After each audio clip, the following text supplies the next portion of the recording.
Ó Pai, eu queria tanto ver o meu Senhor descer, vindo me... Eu sei que há trocentos textos na Bíblia que falam a respeito de fé, e a fé também tem algumas divisões que eu propositadamente vou evitar aqui, mas eu queria pensar mais especificamente de alguma maneira a respeito do que é a fé, qual é o objetivo da fé, né, de onde que ela veio e o que ela faz, o que ela produz nas nossas vidas, né?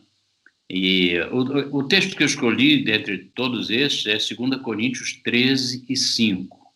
Se você quiser acompanhar na sua Bíblia aí, 2 Coríntios 13, verso 5. Ali diz, Paulo escrevendo aos Coríntios, né, capítulo 13, verso 5, 2 Coríntios. Examinai-vos a vós mesmos, se estás na fé, e provai-vos a vós mesmos. Ou não sabeis quanto a vós mesmos que Jesus Cristo está em vós, se não é que já estáis reprovados. Então, evidentemente, nós estamos conversando com pessoas que têm sido aprovadas por Deus e dirigidas por essa fé sobre a qual a gente vai conversar nessa oportunidade. Que fé é essa? Bom, eu creio que, embora a Bíblia tenha uma definição excelente sobre fé, eu gosto de pensar de uma forma bem humilde que a fé é uma confiança absoluta em algo que a gente não vê. Você pode pensar que todas as promessas que nós temos, que todas as garantias que nós temos, todas as coisas que Deus nos oferece através da fé, elas não são para nós palpáveis, nós não pegamos essas coisas, nós não vemos essas coisas, não é? Se você pensar, por exemplo, no céu, e ali fala sobre ruas de ouro, mas é difícil você imaginar rua de ouro, não é? É difícil você pensar sem fantasiar essa coisa. Quando você pensa na salvação que veio através do sacrifício de Cristo ali na cruz, você não viu Jesus morrer na cruz. Você não viu o sangue dele derramado. Você tem isso escrito. Mas aí há uma série de perguntas. Você crê, outras pessoas não creem. Outras pessoas, outros filósofos aí na televisão, a hora que você quiser, eles vão discutir se Jesus é alguém que existiu mesmo, se não existiu, etc. Mas por que você acha o que você acha? Por que eu penso o que eu penso? Por que eu sinto o que eu sinto? É porque essa fé que o Senhor traz é uma confiança absoluta naquilo que a gente não pode ver e não precisa ver. É tão incrível isso. A gente tem tanta certeza no nosso coração. Podia passar um caminhão em cima da gente, que não nos demoveria. É por isso que quando você olha lá para a galeria da fé e para aqueles homens e mulheres que foram cerrados pelo meio, que foram decapitados, que foram torturados, você vai ver que esses homens dos quais o mundo não era digno, esses homens tinham essa fé. Eles estavam sendo queimados. Esses dias eu estava assistindo alguns filmes sobre alguns chamados heróis da época dos primeiros séculos da igreja, né? E eles eram queimados, né? Muitos pela própria igreja católica na ocasião. Eles iam para a fogueira tranquilamente. Eu fico pensando, meu Deus, como é que eu reagiria? De repente eu saía dando rabo de arraia para todo lado, eu ia correr, eu ia gritar. Não, mas não, Deus nos dá essa fé a tal ponto que eles estavam sendo queimados e estavam cantando hinos. Não dá nem para a gente conceber uma coisa dessa, né? É por isso que o autor de Hebreus, diz que a fé é o firme fundamento das coisas que se esperam e é a prova, é interessante isso, e é a prova das coisas que se não vê. Diga isso para um juiz. Diga para ele que você é a testemunha daquilo que você não viu. Mas a fé, segundo Hebreus, é exatamente assim. Quando Paulo escreve na sua carta 2 Coríntios também, no capítulo 5, verso 7, ele diz, porque nós vivemos por fé e não pelo que vemos. Não é?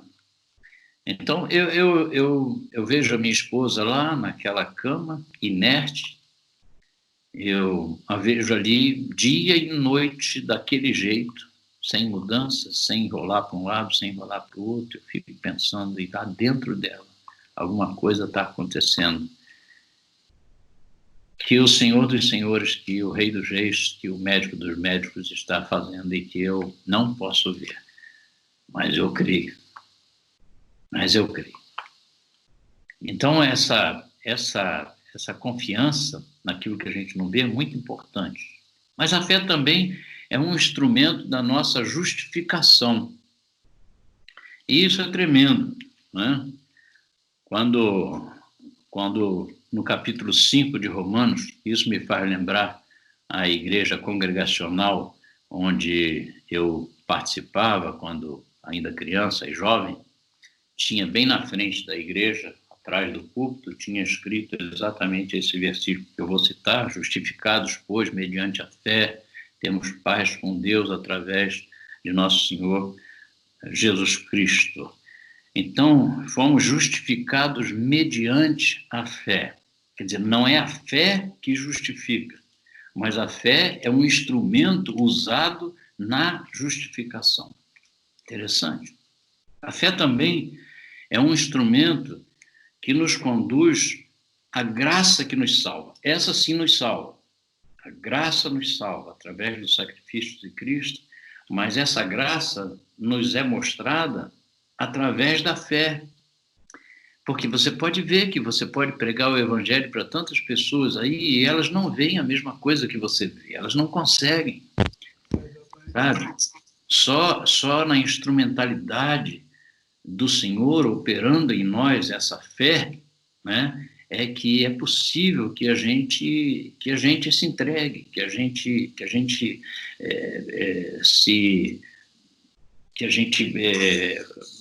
esqueça as coisas que ficaram para trás, que a gente se arrependa, que a gente comece uma nova vida. Então, é por isso que quando Paulo escreve aos Efésios, no capítulo 2, verso 8, ele diz, porque pela graça sois salvos mediante a fé. Ele diz, isso não vem de vós, é dom de Deus. Mas eu queria enfatizar essa primeira parte do versículo agora, porque pela graça sois salvos por meio da fé. Quer dizer, a fé aí como instrumento, né? Então, a fé, em resumo, é assim, não é? Mas a fé também tem o seu objetivo. Ela tem ela tem uma identidade, mas ela tem um objetivo. E o objetivo da fé é muito singular. O objetivo da fé é conduzir pessoas à salvação. É incrível. Conduzir pessoas ao conhecimento de Cristo Jesus. Pedro fala sobre isso. Capítulo 1, verso 9 de 1 Pedro, ele diz, alcançando o fim da vossa fé, não é? A salvação das vossas almas. E ele continua e diz, alcançando o fim, que é a salvação de almas. É interessante isso. A gente pergunta também de onde vem essa fé, né? Como é que essa fé chega até o nosso coração, como é que chega até a nossa vida? E, evidentemente, a gente não tem dúvida, pelo que está escrito, que a fé é um dom de Deus. É interessante que quando Paulo diz, pela graça sois salvos mediante a fé, isso não vem de vós, é dom de Deus, evidentemente que a ênfase que ele está dando é a graça, não é? E isso não vem de vós, é dom de Deus. Pela graça sois salvos, mas é por meio da fé. E é interessante que essa fé também, de igual modo, ela é presente de Deus, ela vem pela bondade de Deus.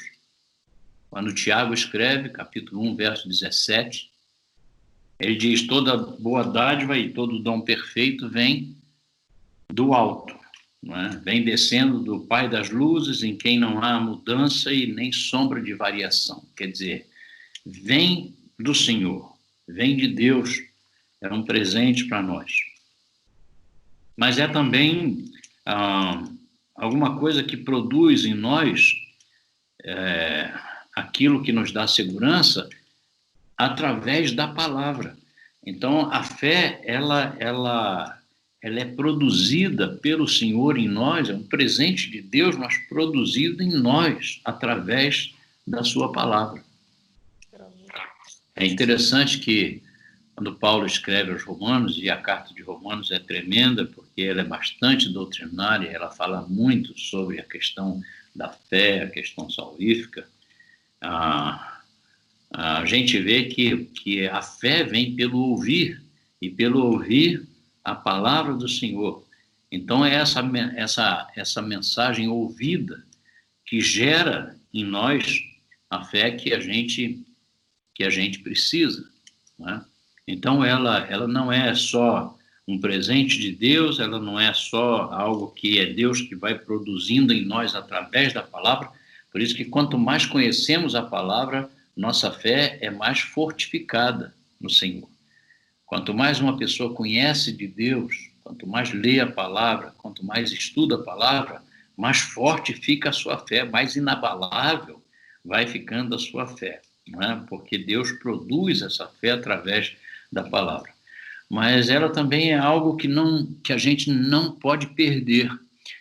E às vezes eu fico tão triste porque eu vejo pessoas dando uma palavra e dizendo que eu estava muito bem com o Senhor, eu estava muito firme na igreja, eu até cantava lá na banda e tal, e eu distribuía folhetos e fazia uma série de coisas, mas de repente a minha fé enfraqueceu e eu caí, hoje eu estou totalmente fora. Interessante que isso acontece até mesmo no âmbito musical, porque as pessoas vêm me abraçar, as pessoas vêm falar comigo, e elas trazem testemunhos, mesmo que eu não pergunte nada, mas elas trazem. Às vezes me contam a respeito do seu pai, da sua mãe, às vezes me contam a respeito de seus filhos. Uns dizem que ore pelo filho porque está envolvido nas drogas, outro diz ora pelo meu pai porque todos somos crentes em casa menos ele. E todas essas questões são trazidas, mas uma das questões assim que acontece muitas vezes é que alguém diz: ore pelo meu filho, porque ele era firme na igreja, mas hoje ele não quer mais saber. E isso é uma coisa tão comum, está tão permeada dentro da própria igreja, né? Mas a fé, uma vez dada por Deus, ela não se perde. É como a salvação. Se é Deus que dá, Deus não dá um presente e tira. Deus não dá um presente que você não possa guardá-lo para a eternidade. Então, a fé é assim. É por isso que quando Paulo escreve para Timóteo, quando ele está falando lá com Timóteo, no capítulo 4, verso 7, ele dá um testemunho que ele combateu o bom combate, isso é tão conhecido de todos nós, né? Ele acabou a carreira e no finalzinho ele diz o quê? E guardei a fé. Ele passou por tudo isso, mas a fé continuou com ele e naturalmente foi com ele para a transferência para a glória. Então a gente já viu o que é, né? A gente já viu qual é o objetivo, mas a gente tem que também compreender para que serve a fé, né? E a fé serve para muitas coisas.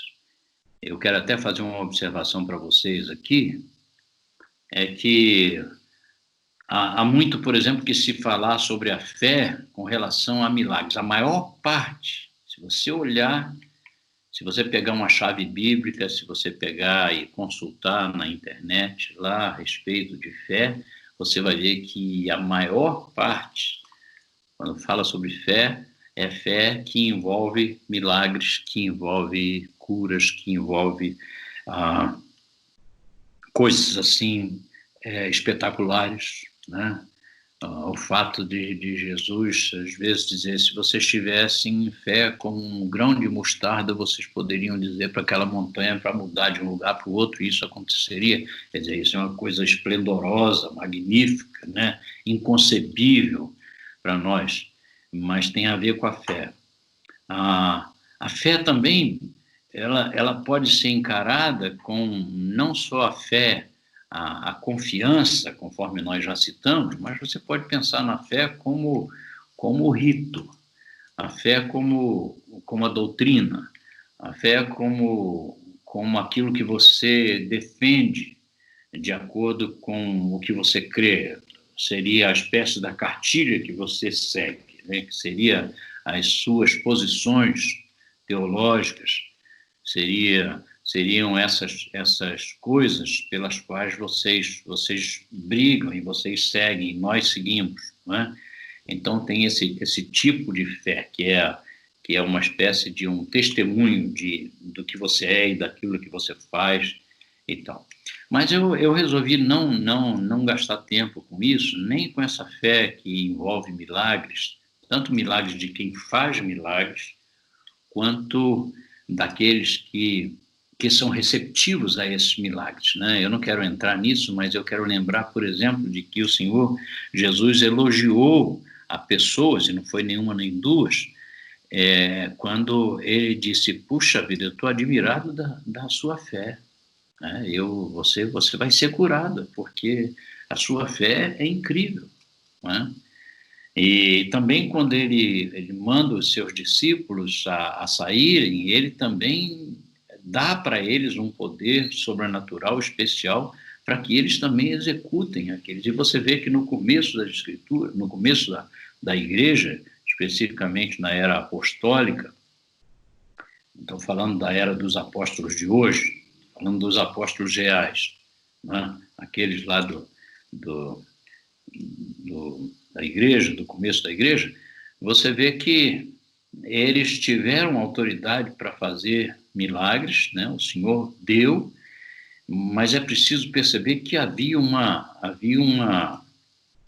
um direcionamento muito especial para que esses milagres acontecessem. Você vai ver que a maioria dos milagres que estão especificamente no Novo Testamento, eles são milagres.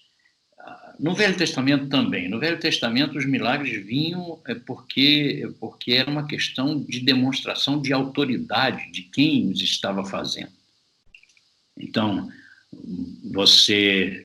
se você chegasse e pregasse uma mensagem e dissesse, eu estou vindo em nome de Deus, né? Então, a pessoa ia dizer, e me mostra isso, quais são os seus poderes? Você está com ele, você faz parte desse time poderoso, então o que você é capaz de fazer?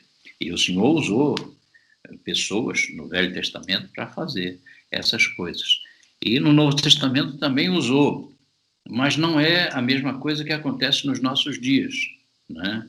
Hoje, os milagres são diferenciados. Eu não quero entrar nessa parte e também não quero fazer uma crítica a quem use desses artifícios, creio eu, para de alguma forma fazer. Nós não precisamos hoje demonstrar através de milagres a autoridade que a gente tem pelo fato de andarmos com o Senhor. Nós temos toda a história, nós temos a Bíblia, nós temos tudo aquilo que pode trazer essa prova, né, que nós somos de Cristo, porque as garantias estão na palavra do Senhor. Então, eu não preciso fazer um milagre aqui para vocês agora, para que vocês me ouçam como um servo de Deus. Ou nem aqui com os vizinhos, na minha rua. mesmo que eles não sejam cristãos nem nada.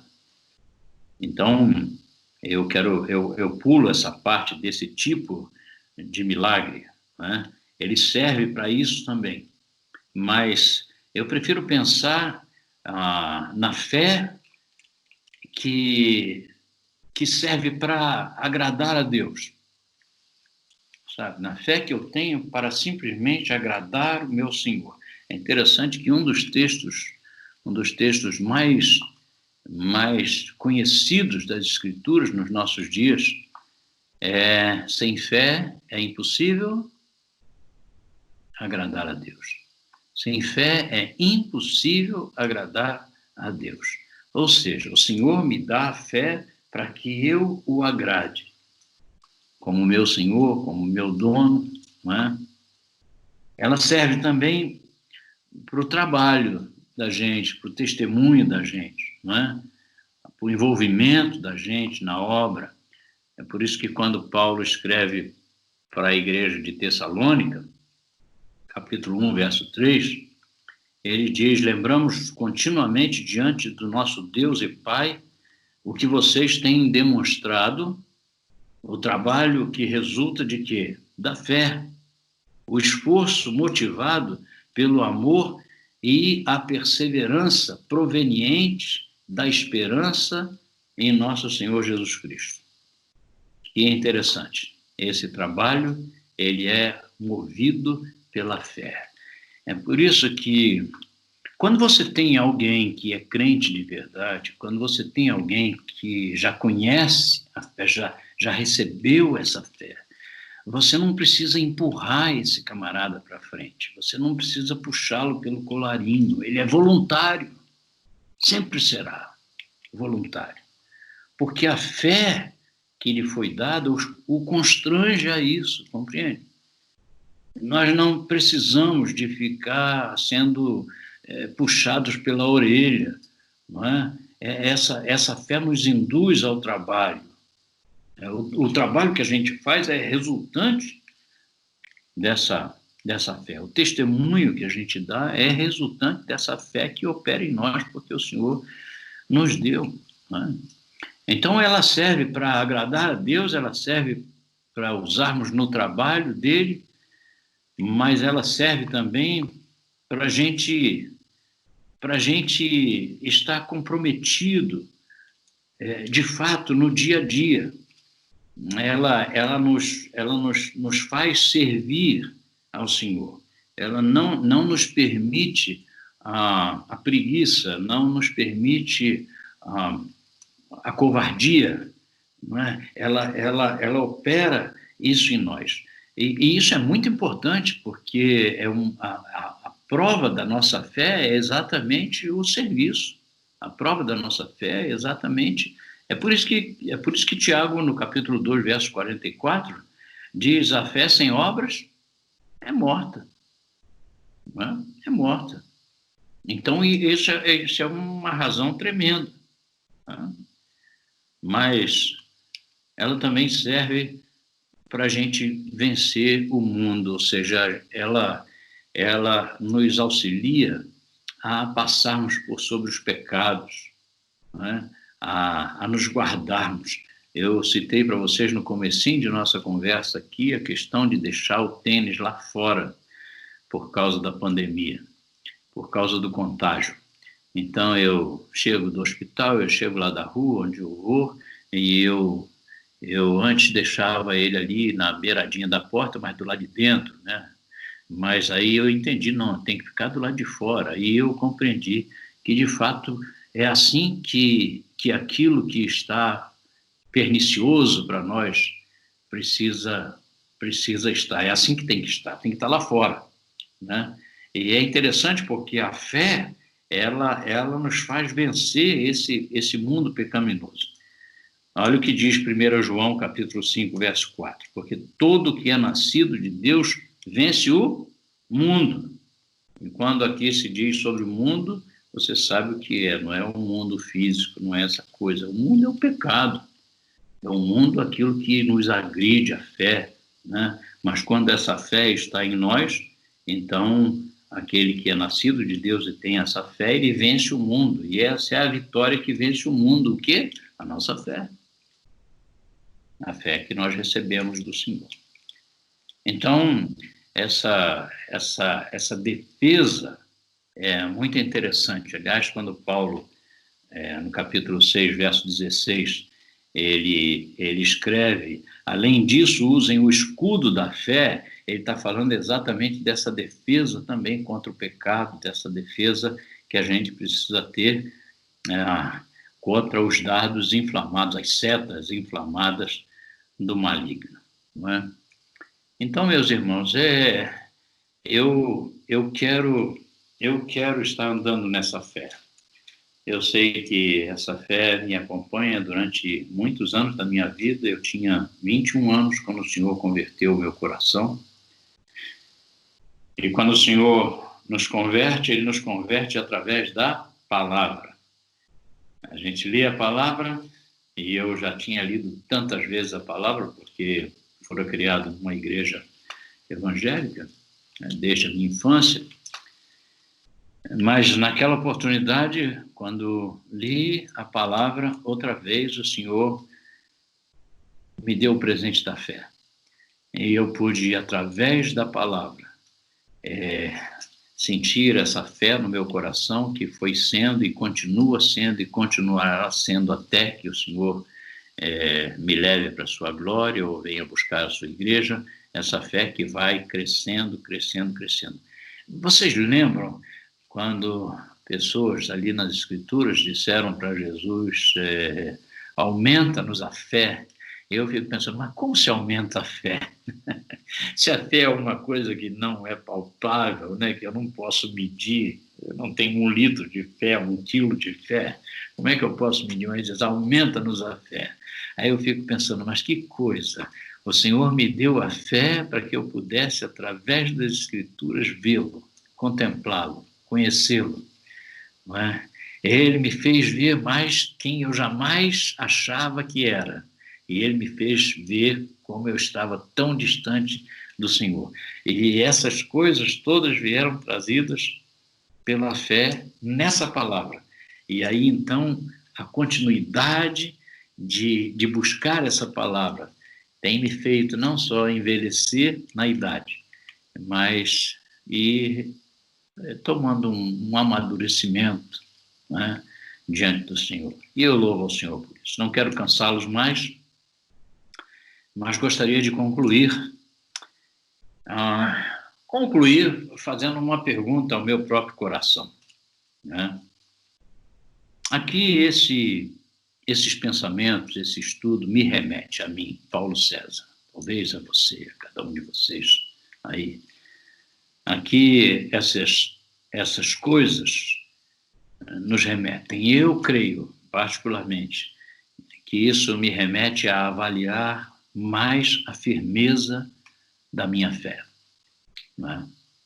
E se eu pudesse aplicar para as nossas vidas essa palavra nessa noite, eu os encorajaria a investir cada vez mais na operosidade da sua fé.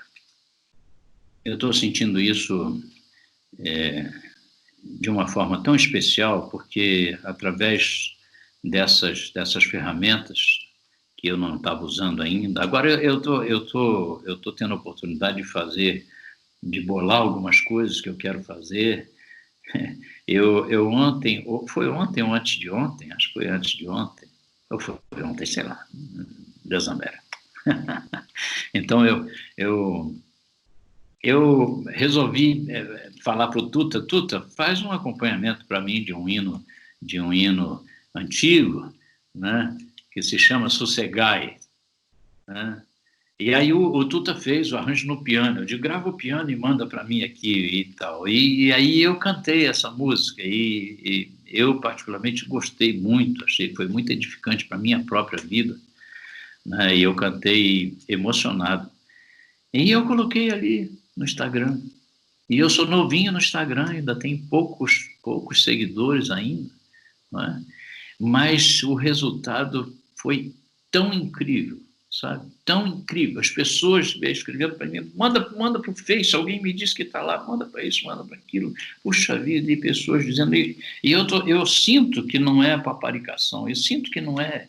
Eles sabem que eu não sou sabe, um artista aí, eu não sou um renome, eu não sou nada disso, mas a música em si, a mensagem da música é tocante, sabe? É tocante para a minha alma, para a minha vida, eu tenho que me controlar para cantar. E é também para as outras pessoas, não é? Que eu não conheço, que eu não sei como a sua vida está acontecendo. Então, esse investimento, desse comprometimento, nesse operar da minha fé, através desse veio aí novo, é jóia. Quer ver uma outra coisa interessante? Um testemunho. Eu sempre tive vontade no meu coração, e nunca fiz, e eu me recrimino muito por não ter feito isso. Eu gostaria de ir de casa em casa na minha rua, todos os moradores da minha rua.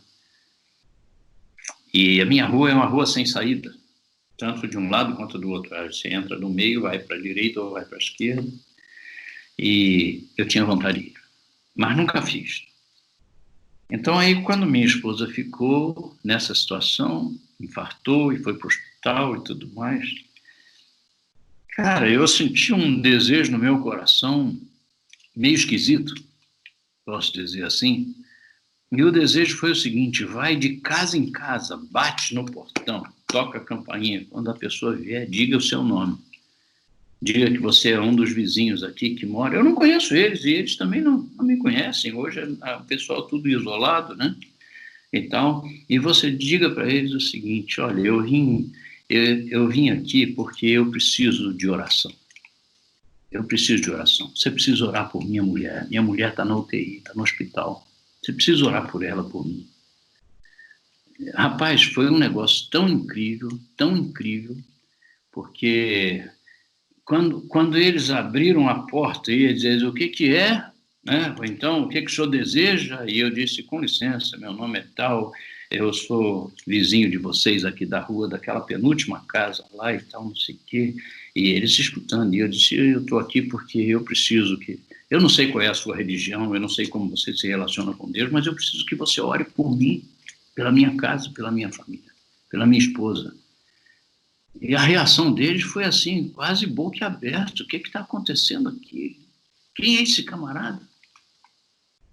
Como é que ele vem abrir a vida da família dele aqui na minha casa, na minha porta? Ele nem me conhece, nunca me viu. Mas foi bom demais, bom demais. Eu não consegui o resultado em todas as casas, porque muitas delas são tão fechadas que não tinha nem jeito de eu alcançar a campainha.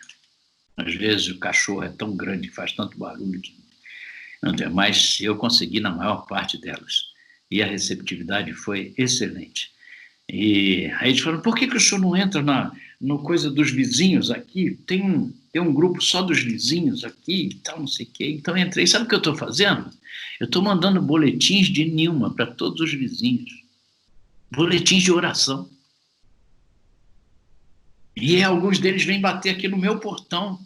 Eles vêm aqui, eles batem. Hoje, ainda agora mesmo, vieram aqui. Escuta, queria saber sobre sua esposa. Eu digo, rapaz, pega o meu número telefônico aqui, o meu zap, e manda um bilhetinho para mim, porque eu vou botar você, vou cadastrar você aqui, você vai receber mensagem todo dia, então não sei o quê. Mas eu fico pensando, meus irmãos, então, quem sabe seja essa uma oportunidade. Não é que eu estou fazendo um jogo com isso, entendeu? Mas quem sabe seja essa uma oportunidade em que amanhã eu possa chamá-los todos e dizer, escuta, eu quero fazer uma festa. Eu quero fazer uma festa. E quando eles vierem, eu digo, nós vamos fazer uma festa de gratidão a Deus, porque ouviu nossas orações. Então, eu quero essa aplicação para a minha vida, investir mais no comprometimento de operosidade da fé que o Senhor tem me dado. E uma segunda coisa que eu quero dividir com vocês é que a gente aproveite mais essas provações, Talvez, talvez as provações que vocês estão passando agora não sejam tão fortes como a que eu estou passando, ou como outras famílias. Eu não sei, não conheço vocês. Talvez a sua provação esteja ficar trancado, ficado dentro de casa, talvez seja, sabe, não ter aulas, talvez seja o risco de perder o emprego, talvez seja qualquer outro tipo de provação, eu não sei. Mas aproveitem essas provações para se deixarem solidificar na fé. Eu vou ler o último texto. Olha que coisa mais linda.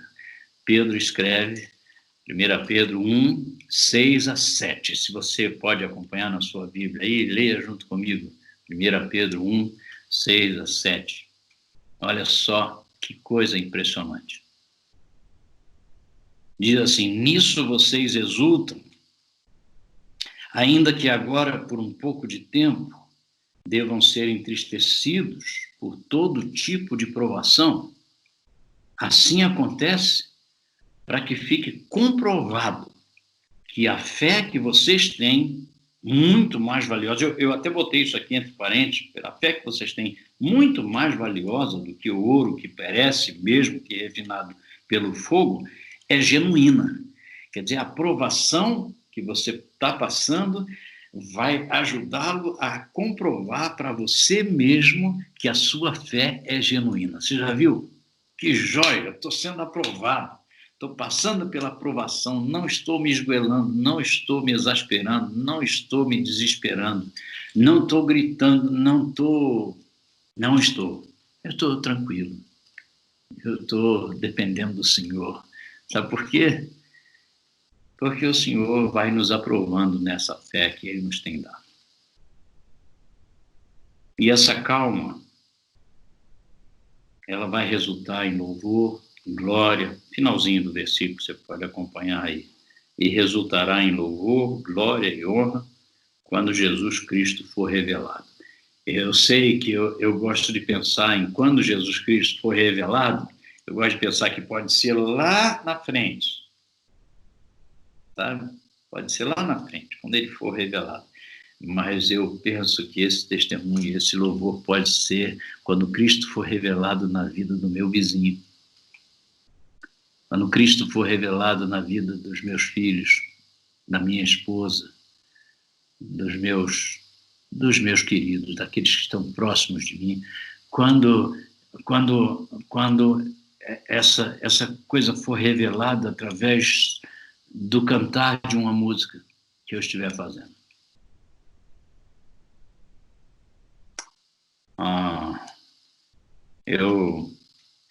Eu quero agradecer de todo o coração a vocês pela paciência em me ouvir. Eu vi que vocês ficaram tão quietinhos aí. E aí, Paulo? Tá me ouvindo bem? Eu estou te ouvindo. Pode continuar. Primeiro, foi muito bom te ouvir, né? Uma palavra muito preciosa, né? Você nos trouxe acerca da fé. Estamos aprendendo aí um com o outro, né? Verdade. E foi uma palavra muito edificante. Considerando que o Thiaguinho está gravando aí, depois eu quero ouvir de novo. Aí depois vou ouvir de novo com meu papel e caneta na mão para tomar nota, mas muito boa palavra, né? Sou muito contente aí por você ser participante da nossa vida, né? Eu já te conhecia assim através das suas músicas, do grupo Logos, que eu já ouvia falar há tantos anos, né? Tinha comprado os seus CDs, tem vários deles aqui em casa, mas eu nunca tinha tido a oportunidade de estar com você, até que surgiu aquela sua amizade mais próxima de Alcimar e com Zaguaruna, e ali começou a história da gente estar um pouco mais perto, né? E depois também quando você esteve conosco aqui no Encontro Geral, e dizer que desde esse tempo que você se aproximou mais da gente, né? Através do trabalho lá com os Zaguaruna, que acabou envolvendo não só Alcimar, mas toda a igreja, seja participante disso, em oração e em contribuição, mas também me aproximou. Então, dizer você assim que desde aquela época você passou a fazer parte da minha lista, tá? Mas não é da minha lista negra, não, é da minha lista de oração. Graças a Deus. Tenho orado ao Senhor por sua vida, pela sua família, e muito mais agora, nesse momento do que a Nilma está passando, né? Então, aqui em casa, esse tempo de quarentena aí, tanto eu, minha esposa, minha filha, a gente tem clamado ao Senhor a favor da Nilma e também a seu favor, né? Que o Senhor te dê paz, te dê toda a sabedoria, força e todo o sustento, todo o cuidado que você necessita, né? Mas para mim é uma alegria estar nesse momento aqui te ouvindo e ter você aí compartilhando conosco, né? Seja muito bem-vindo, sinta-se não de boca, mas de fato, de verdade, como família nossa, né? Você é participante da família. Muito obrigado, muito obrigado. Seja bem-vindo mesmo. É um prazer muito grande e um carinho aqui pela sua vida. Queria tanto, tanto ouvir o som que vai abrir o encontro triunfal, rever amigos que um dia em Cristo foram feitos meus irmãos e agora